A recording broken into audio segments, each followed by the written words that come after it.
جس شخص نے اپنے مسلمان بھائی کو دھوکہ دیا وہ ہم میں سے نہیں۔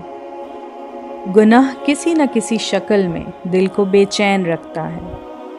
بزرگوں کے اقوال عقل مندوں کے لیے ہیں، نادانوں کو ان سے کوئی فائدہ نہ ہوگا۔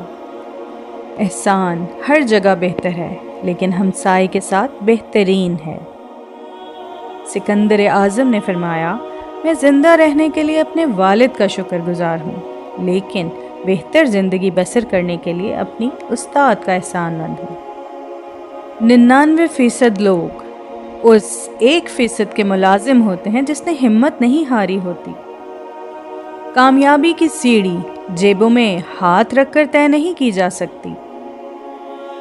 نپولین کا کہنا تھا کہ میں اپنے حریف پر اس لیے غالب آتا ہوں کہ میں لمحوں کی قدر و قیمت جانتا ہوں۔